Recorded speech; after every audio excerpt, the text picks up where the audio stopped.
Chris or Hello, Christopher? hi, Chris. Okay, Chris. Happy Sunday. Thanks for taking time out of your day to talk to me. It's okay. Yeah, not a lot going on, so that's great. It's a pretty quiet day in the neighborhood here, so Yeah. I know some people are out pulling weeds. I hear an awful lot of lawnmowers and yard equipment buzzing in my neighborhood. yeah, there's a lot going on for that. But trying to keep your distance in the park, you can only take so many walks and Hmm. stay away from people. Yeah. Yeah. So let's talk because I know you've been working through this quite a bit. So what's that experience been like for you? Yeah, the courts are still going. People are still getting arrested. They are doing custody courts. I work as a public defender for one of the public defense agencies. So we've been getting clients. A lot of new cases for folks that are not in custody are being pushed out till June and July to come back. Others people are being arrested and held and sort of going through a modified but basically the same process in the court.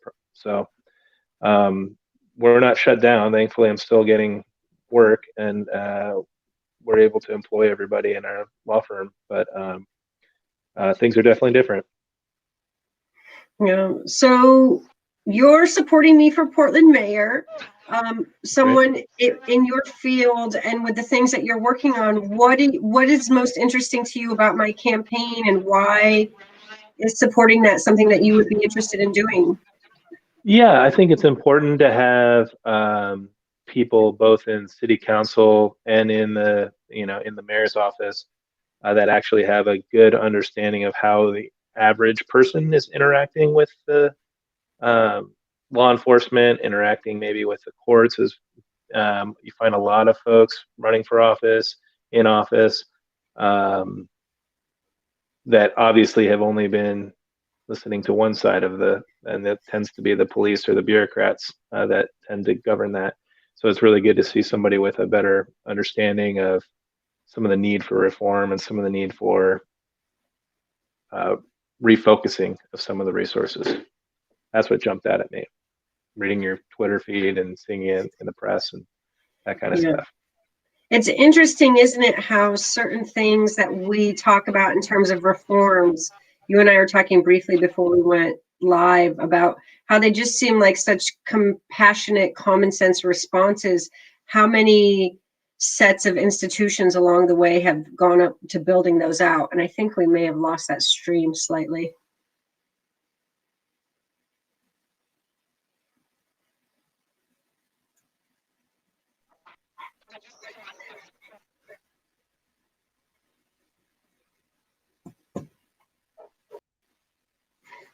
Are we Are you back? there? I'm sorry. Yep, I I think think, we are back. okay, I think, yeah, it was that what I was saying when we got cut off was this notion that um, some of the things that seem like they're radical reforms, when you look at them from a human rights perspective or even just with compassion, they seem very common sense and practical. Yeah, I think that's true. And I think we also have to take a historical perspective too. Most of a lot of the problems of law enforcement weren't there 100 years ago. It wasn't there 200 years ago. We didn't have a standing force like this. We didn't have thousands of people being arrested for misdemeanor cases every couple months, every year. Um, it wasn't expected to be that way. The system was not designed for that. So we're always playing catch up. So it's not only reform; it's a restoration of kind of a previous world where if you knocked over the spittoon in the saloon, they didn't drag you all the way across the county and lock you up for 6 months until you said you did it. Um, they may have had different ways to deal with it. That would be problematic, but it was a different world. Yeah, for sure, for sure. So let's talk a little bit about what's on your mind in terms of some of the big issues that you're looking at this election cycle. Yeah, one of the issues that's obviously come up a lot is, I mean, overall, I think an interesting part of the whole uh, criminal court process, the criminal law process, is that you get a lot of folks that are spending the next person's money. So if a citizen or a business owner calls the police and says, "Hey, this guy just knocked over a table in my cafe," um, somebody often responds. It's the police agency, the sheriff's department, something like that. when the sheriff decides, are we taking this person to the hospital? Are we taking them to the jail? Are we charging them with a misdemeanor? Are we just taking them to their counselor and dropping them back off at their, family or group home or their own home? They're deciding a lot that other people are having to decide. So what I was interested in talking about was kind of, where do you see the role of the city of Portland in terms of responding to some,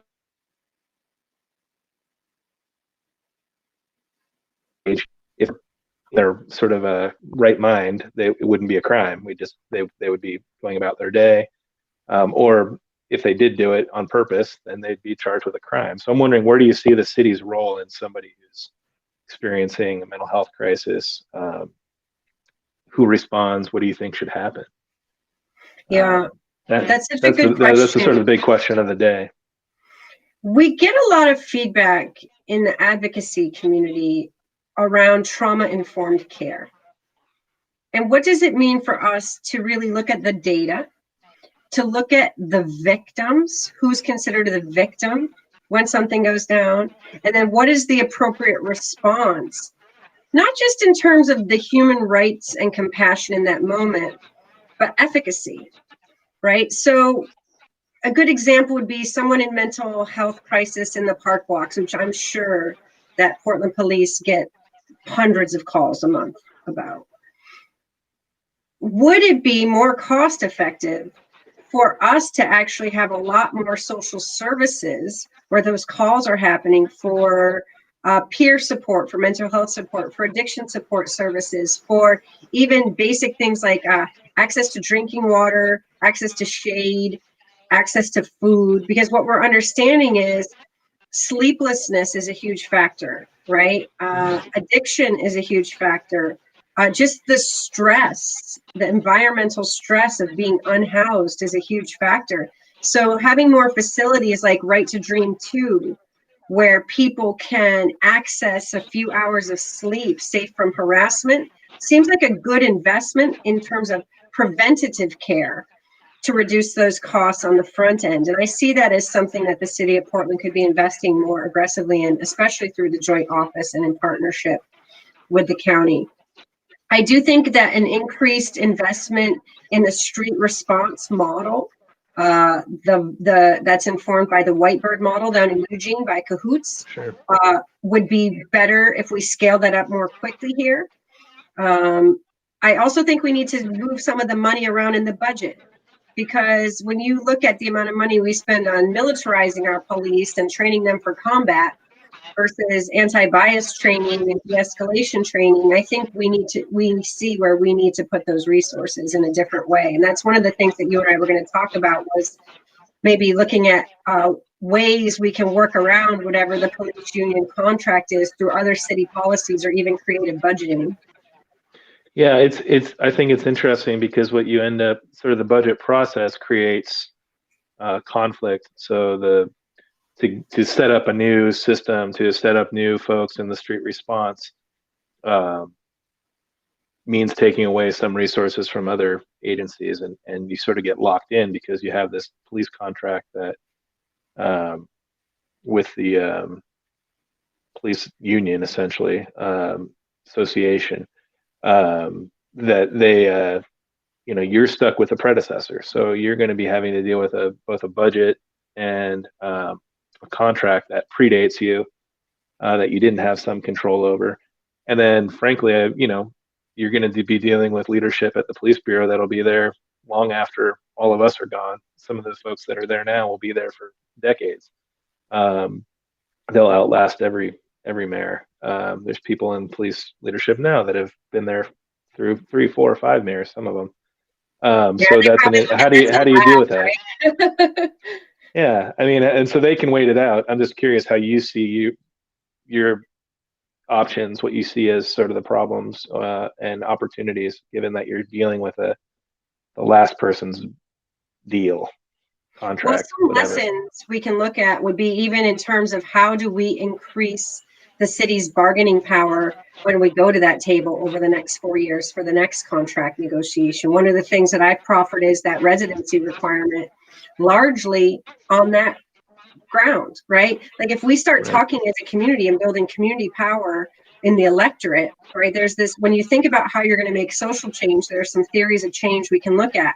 One of my areas of background is organizing in the streets to build community capacity. And so if we start a people's movement that says we're going to have, accountability for Portland police in terms of what we want to see from them, the people of Portland demanding that isn't just me, the mayor, demanding that. That's building community capacity around something that they want to see. I think looking at that discipline guide and what does it mean for us to have objective criteria for getting rid of especially racist police officers and police officers demonstrating bias. I think as the DOJ pulls out of town, and we have to look at what that community oversight body looks like, there are some things that we've proposed in our public safety plan that are more specialized. When you look at how policing meets the streets, it's not as if there's just like one street and one officer and every engagement is the same. And I don't know that one universal oversight body is going to be able to get us there. So I think carving those out and being able to move people. There might be someone working in Vice who's had a really bad interaction with the public in that room. They go to the traffic division, and that means we don't have to necessarily fire that person, but the community is saying, we don't really want this person interacting with our community. Immigrant and refugee on the sanctuary city status would be another one. This officer has not really performed up to our standards as a community. And I think putting as much power back in the hands of community as possible is going to be essential. But I don't think any mayor can do that alone. I think that the mayor has to build the community power. That's why my people's movement, if you will, to even get me elected, we're on track to break city elections history in terms of the number of small donors that we have. It's not going to be Sarah takes on the PPA. It's going to be Sarah's functioning as a mouthpiece for Portlanders who are really over it in terms of the Portland Police Union shaping policy for our city. They're there to protect the workers' rights of their membership, but it is actually a pretty big overstep to think that they get to say unilaterally how policing is going to go down in Portland. Yeah, I agree, and I think you always do also have to remember the sort of the power of the budget too. It's like if the city is not going to fund certain activities until certain reforms are made, that's sort of all you can hold over them when you're stuck with this grossly one-sided contract where it protects even the sort of rottenest of apples, kind of letting the whole barrel get spoiled by its association with those folks.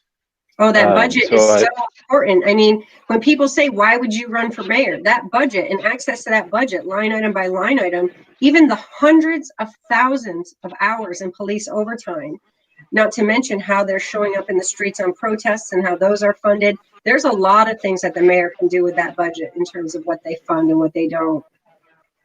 And I would just always say to everybody too, just remember that those decisions being made on the ground are costing the Public Defense Services Commission, the court system, the mental health apparatus of the city, the state, the county. It's decisions that just flow all the way into all the other aspects. I think I've always sort of joked, imagine if someone in Klamath Falls actually understood how much state money had been spent on TriMet tickets. By the time you get the public defenders, the court, the district attorney, the police overtime, so that's a city cost. But all that time to come down for a trial about whether someone did or didn't have their ticket fast enough creates it's just absurd when you actually break down the costs. And I think the accounting has never been there. No one actually knows how much overtime spent on certain types of cases or certain types of court appearances, or historically you get 4 hours of overtime whether you showed up for 15 minutes or not at court. It's a major crisis. That's something that I think people would not put up with if they actually knew. So I'd urge accounting as part of this. You got to actually account for it. Yeah, we have proposed actually a suite of government reforms in our good government framework that's talking about bringing Portland into the 21st century in terms of information and communications technology. It's amazing. Yeah, I think it's amazing how much people don't have any comprehension of even the actors don't know. If you ask the actual people involved, how much is this costing? They have no clue, Yeah. because if someone has to come to court for that, if they're off duty, it's overtime. If they're on duty, that means someone else has to fill their shift. So there's extra cost there. So it's hard to say how much it costs for a person in crisis knocking over a Starbucks cup, at the on the street in the cafe. I've spent personally many thousands of dollars of state money defending people because a Portland police officer chose to take someone to the jail instead of to the hospital. Mm-hmm.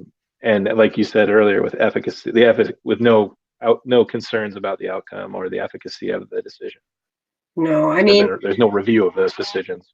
Yeah, I had an experience that transformed me in January of 2017 during the snowpocalypse, where we kind of took over the Mount Scott Community Center. My neighbors and I ran that as a warming shelter for multiple days to keep that going.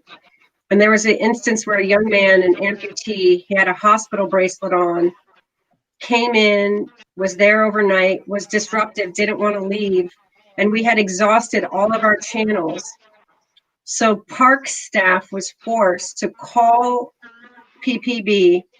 The officer essentially just basically wheeled this person who was in a t-shirt and pants, no shoes, no coat, into the snow and then left. Right. And that was our tax dollars at work.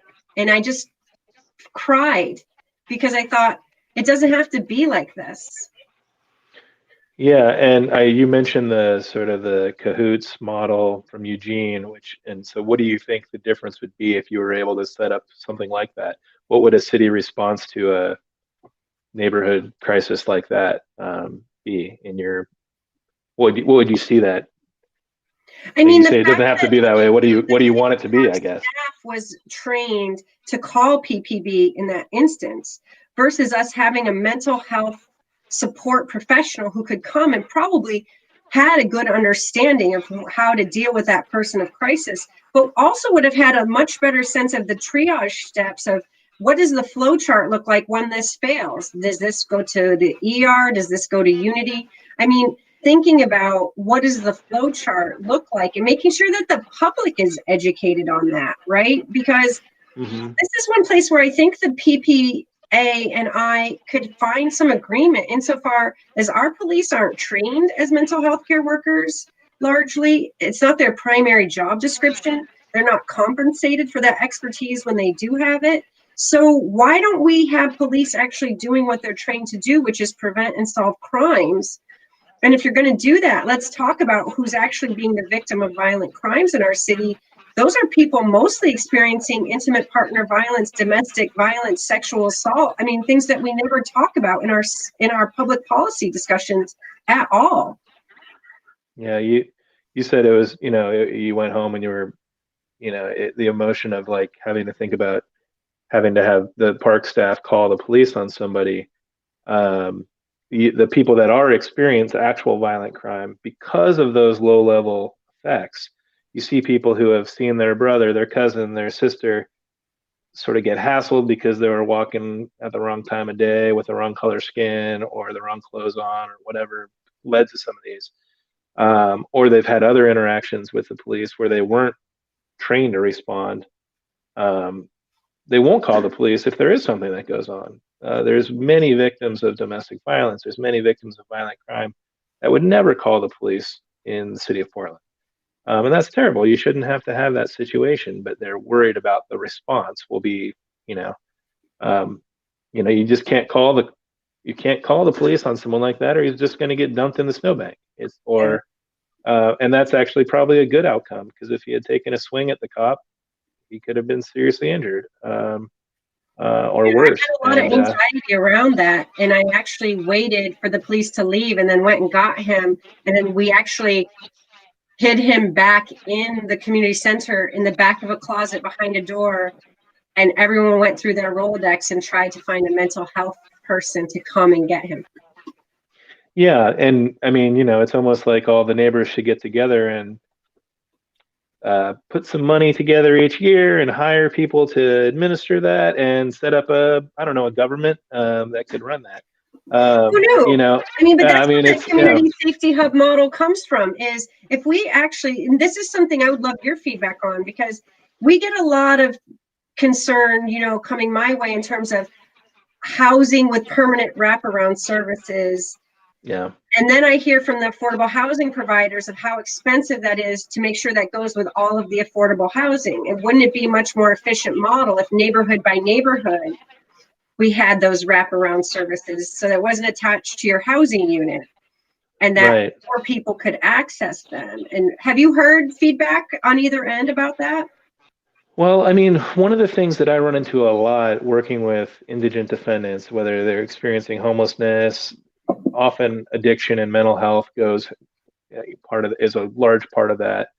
Um, I have over my career come to be just a housing first model. To me, you would both help people, save them, save the community resources, actually access services once they have a roof over their head. I mean, frankly, that's it.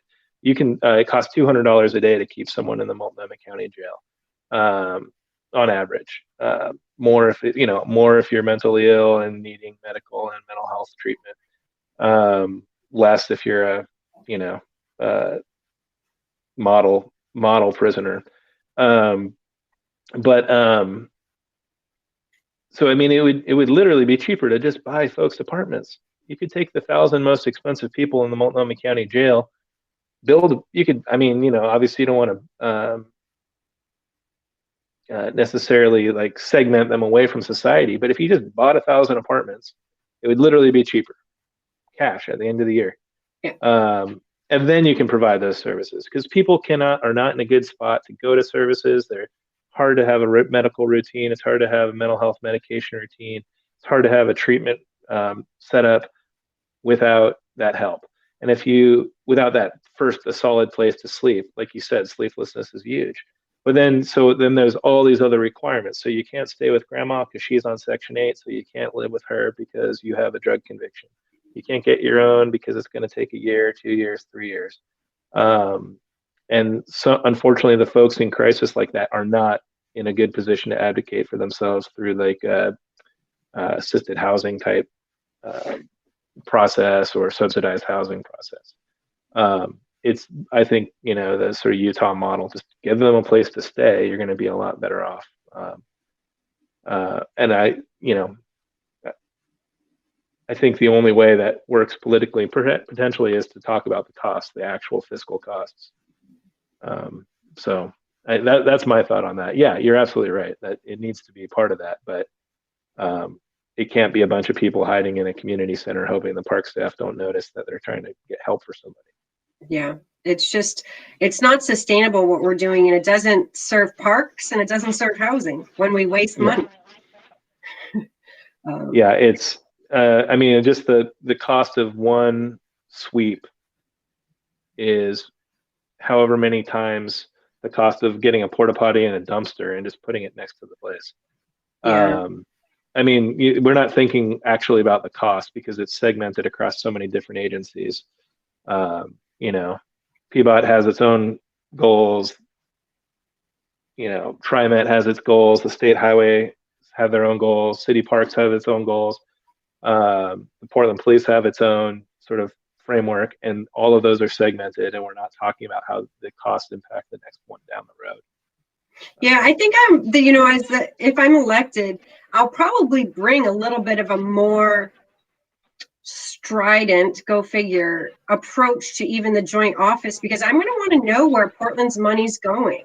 Like, I want to start to track some of our outcomes in terms of our investments and things like the sweeps. I know they're a huge waste. I can look at that 22.5 million that we're giving to Lance and Rapid Response with no training and no accountability and no equitable procurement process just on the front end and tell you that's a huge boondoggle. But what does it mean for us to then look at the alternatives through our creative partnerships and our strategic partnerships of getting better outcomes with the dollars that we do spend? Yeah, I don't know how you. I guess it's hard because you have to work on so many levels because that's a county, that's the state, that's the even the federal government. Sometimes when you're talking about accessing federal like Medicare, Medicaid funds, or the housing funds, so that it's going to be that's going to be a huge battle. But I think that it all starts with that accounting. Yeah, you need to find out how much did that actually cost? Who actually paid for that? How much was the alternative? That's the thing, because I think a lot of folks can't envision the alternative. Yeah. The sweep, the sweep is expensive. The arrest after you do the sweep is expensive. The storing the stuff, throwing away the stuff, the lost goodwill. It's hard to, some of that's really hard to measure. There was a sweep this morning in Old Town. They're just checking IDs for people, and folks, that makes people less upset, less willing to work with the police when the police are the ones, waking them up at 9 a.m. on a Sunday morning, asking for their ID and telling them you can't sleep here. I thought there was a Um, moratorium on sweeps right now. Are they still happening? well, I guess it all depends on how you define sweeps. They're IDing, trying to identify people and ID people, which if you're on the street is perceived as an aggressive type move along. Yeah. Whether or not they're picking up, uh, you know, sort of slave inmate crews with vans and driving off with all your stuff is maybe a different definition, I guess. But yeah, they're this presence, even the presence missions or whatever they're calling it, a show of presence, just erodes that community trust in any kind of governmental agency. Makes it a Yeah, I lot was harder really for the folks that. disappointed that they decided to address the Old Town crisis as a policing crisis as opposed to a humanitarian crisis down there. I've been volunteering down there pretty regularly, and it's almost like a refugee camp. Yeah, and it's interesting to me, like working in public defense and seeing people get arrested, and then what's the driving barrier to accessing some of the services. Um, so you're camping outside and you get robbed and you lose all your stuff. You could call the police, but what's the point? But you lost your birth certificate and your driver's license or your state ID card. So now you can't get it reissue your food stamp card. Then you got to get a new TB test if you did want to go to the shelter when it's cold. But you don't have your card from last, so it's just this crisis. I mean, you're talking about efficacy. The city could literally buy an old McDonald's and put a bunch of file cabinets in there and have a drive-through. So when the cops arrest people, you can at least drop off the photos of their kids and the state ID card in there, and they can come get them later, instead of hiding it in a warehouse out in uh, Northwest Portland, or leaving it on the side of the highway somewhere because they don't want to have them go in their bags. So, there's this constant crisis of trust where people won't even bring things to the jail because they don't trust that it's going to make it there. They're going to get it on and be able to access it on the way out. Yeah, I hear that from a lot of people experiencing homelessness, that they don't really get them back most of the time, is what I hear. There's a lot of artificial barriers to that, and we need to think about a different way to approach that. But I think, you do a lot better off if you said, "Hey, we're bringing some U-Hauls down here. Do anyone want to move anywhere? We're happy to help you move. We can drop you off at, we could bring a social worker. We could bring an RV and actually talk to people about what they have a little office and talk to people about what they need." Yeah. But they don't do that. Instead, it's just a slow roll trying to ask people for their identity and see who's down there. Sort of a papers please model doesn't really work to get to any of the real issues. That's where those safety hubs, I think, could almost function as, I know we don't always act as if we care about the health and well-being of people experiencing homelessness, but imagine if there was almost a concierge function that was a clearinghouse, even if they were small storefronts where people who needed help could go. I think that we would have improved outcomes. Yeah, it's interesting because, of course, the Constitution obligates the government to provide defense attorneys, but you don't have any obligation to provide a civil advocate. Like there's no, "Hey, I really need to figure out how to get an ID despite not having a birth certificate and despite having sort of been on the streets for a while." if the city was willing to do that, you'd save a lot of hassle later on when they were trying to, do all that. So I don't know. Yeah, you're absolutely right. It's just a question of, I think, really where to focus the limited resources and acknowledge the costs, I think, that those choices have on the other agencies, the other. But again, this goes back entities. to that cost. People just take that 22.5 million that we've chosen to spend over the next 5 years on sweeps as good. Like there's 22.5 million that if you stop sweeping people, you could put that into the alternative. And you can build some nice apartments with that. I mean, that's not chump change. The annual budget for R2D2 is between 50 and 75K. Yeah, even if you go absolute cut rate, that's still, you can create some really safe spots with access to services. And the long-term result on public safety would be huge. You'd be paid back tenfold. Yeah, and maybe this is where participatory budgeting, or even some kind of infographics like, hey, Portlander, would you rather have this for 22 million, or would you rather have this, and this for 22 million? I mean, maybe we just have to be that simple about it. Or maybe the police bureau needs to say, and this decision or this unit will cost the county this much in jail costs, this much, the state this much in prison costs, this much in indigent defense services, this much in lawsuits against our, bureau from civil attorneys. Like, this is what it's going to cost. We don't do that. There's no accounting for the externalities, but hopefully we can, a different system, participatory budgeting would be great, but I'd like the actual people that are proposing the budgets to also talk about what they think the actual costs. So. Well, we have some opportunities. I mean, this is why getting a progressive in that mayor's seat is so important, because it is about the bureau assignments. It's about the strategic alignment of some of the functions in the city and oversight with the data. And it's really about that budget and that city budget and where we're going to allocate our general fund resources largely. And I think a small business owner too has a particularly good view of it, because you have to choose, if you hire someone else, if you do the work yourself, it's one thing. If you hire other people, there's other costs. You're really thinking about the extra costs. You're thinking about opportunity costs. Like, well, what if I got a job doing something else? Wouldn't it be, I make more money at the end of the day if I didn't open my, you have to make all those costs are a lot different than if you're just coming in it from format that exists and shall always exist. Well, I appreciate you taking some time out of your busy Sunday, or maybe your relaxing time, your leisure time. Yeah, I'm growing my beard and sort of sitting around